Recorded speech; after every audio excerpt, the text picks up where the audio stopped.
I'm adding my flour now with this whip.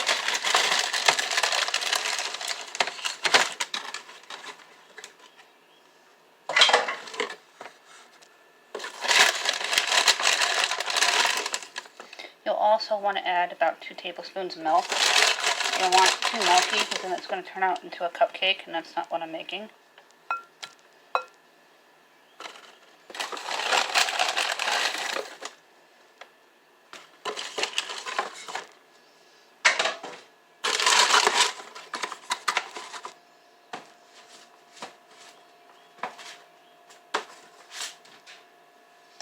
I'm going to take my sugar, which I keep in my red crock pan.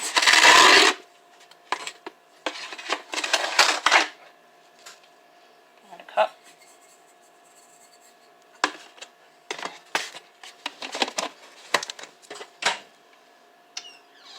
And I'm going to add my vanilla.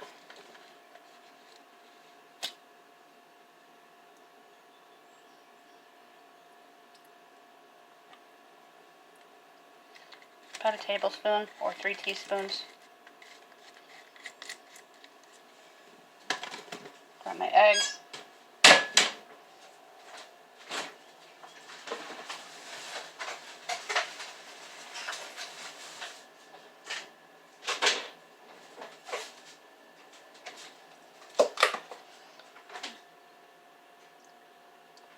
That should be about enough milk.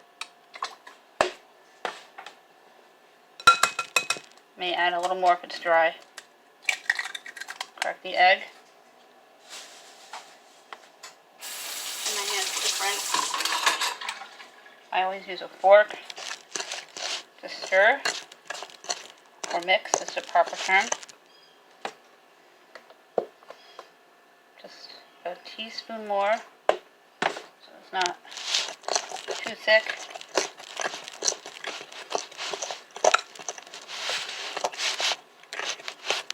Make sure all the dry areas are mixed into the dough.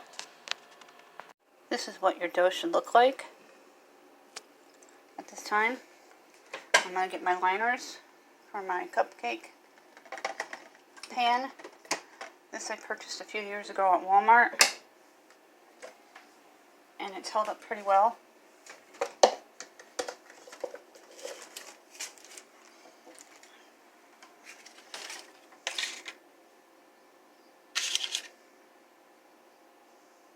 Using an ice cream scoop, and take the scoop and fill up each liner.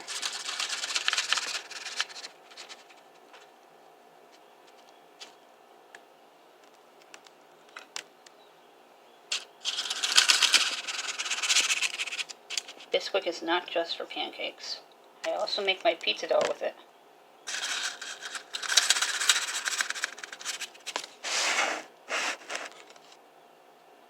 Don't do it too full, because you want to put your crumb topping on too. This is banana crumb.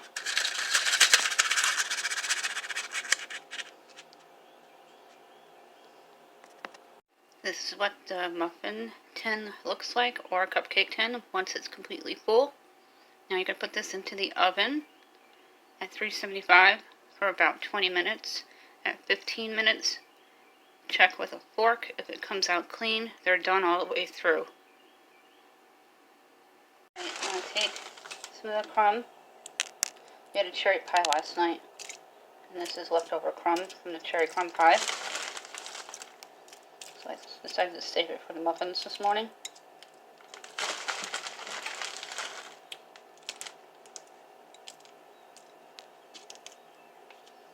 Again, not too much.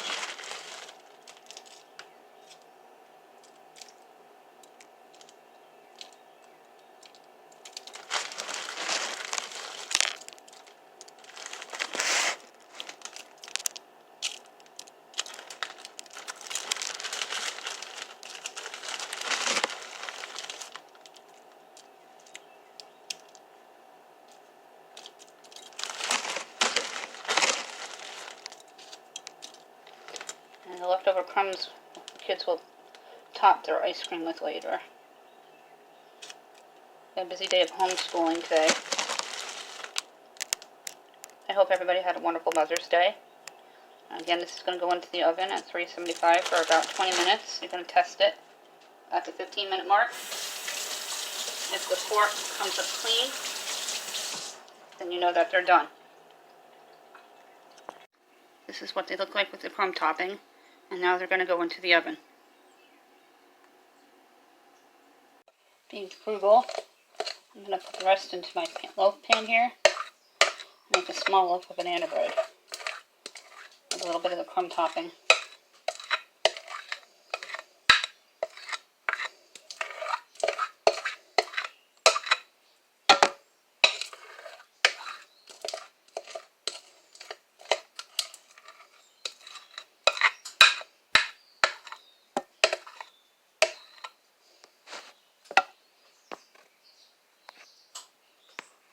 Banana bread will go into the oven at 375 for about 35 minutes once the muffins are out. Again, I would fork test it around the 28-minute mark to make sure that it's completely dry all the way through when you take the fork out and it doesn't burn. I'm going to take the banana crumb bread out of the oven.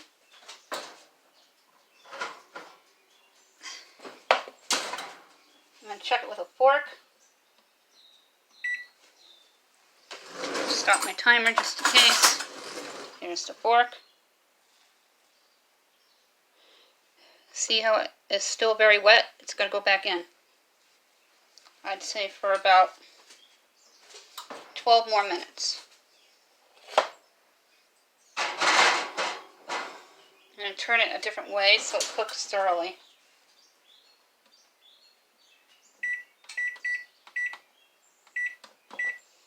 Okay, I got it set for 12 minutes, and I'll be back. To check it again, my husband's up. It should be done by now. Right. Oh, it smells really good. Yeah, we had a little bit of a Mother's Day party here last night.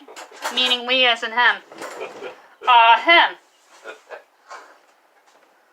And it is clean all the way through, so it is done now. Here are the banana muffins out of the muffin tin. Perfect. My kids are going to be so happy. I am on to my soup for dinner tonight. Last night we made a spiral ham in the oven. I'm going to take my bouillon cube and my peas. These are green split peas by Great Value from Walmart. I'll put the entire bag into the crock pot. I'm going to use my spiral ham. I don't need to add a lot of vegetables to this, because I have all the vegetables and the drippings from the bottom of the pan that was baking the ham last night. I am going to add carrots for color and flavoring and 3 fresh stalks of celery.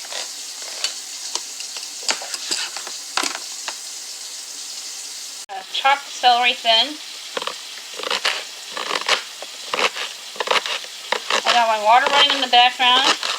I'm going to add 3 to 3.5 cups of water. You want the peas submerged into the water so they split and so that the bouillon cube has time to react and incorporate within the soup.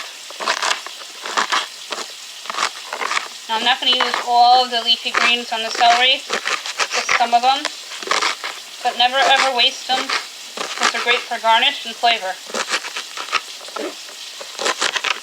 That's enough. Nice good thin chop. And put this into my crock pot. Move you over here.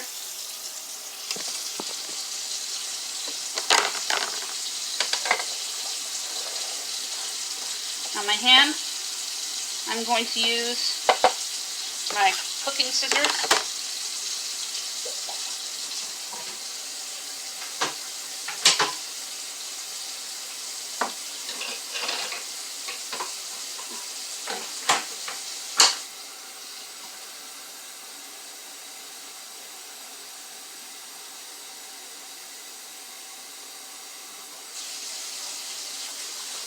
This is about 2 cups.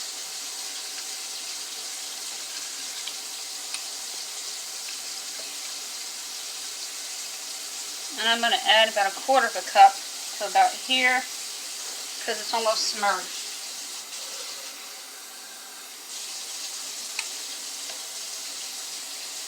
There we go.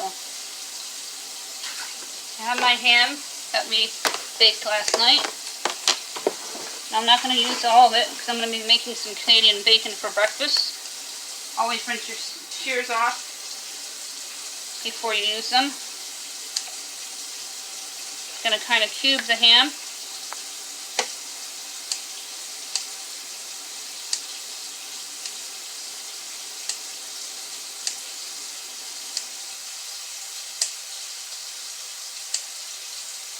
You can add as much or as little ham as you want. We're going to probably do half of this because I'm going to make some Canadian bacon with breakfast this morning, as I mentioned. It's Monday, and I don't know how many days of quarantine we've been in, maybe 48 is a random guess. And we're still homeschooling through the rest of the year for New York State. See this ham?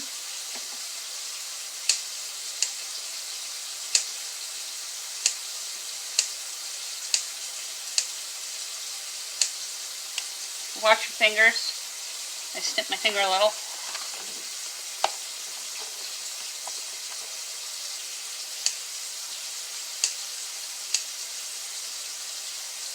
That looks like there's going to be enough. Just one more. At this time I'm going to add a tablespoon of garlic and a tablespoon of fresh black cracked pepper. Season it to your taste, though, please.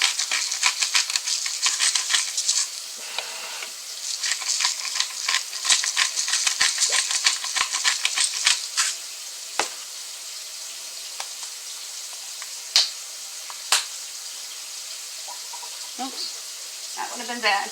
That was not garlic. Always pay attention to the labels. This is the garlic. And a tablespoon of the garlic. I never use salt.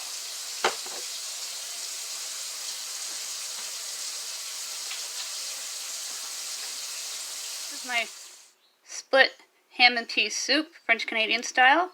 You're going to want to leave it on high till about 2-3 o'clock. You're going to start it early in the morning around 8 a.m. to give time for the peas to split. Otherwise they won't. They have to be submerged in water.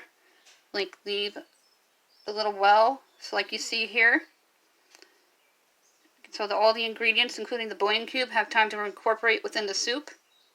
If you liked my video, please give it a like, please subscribe, and please tap the bell for future notifications, and have a great day.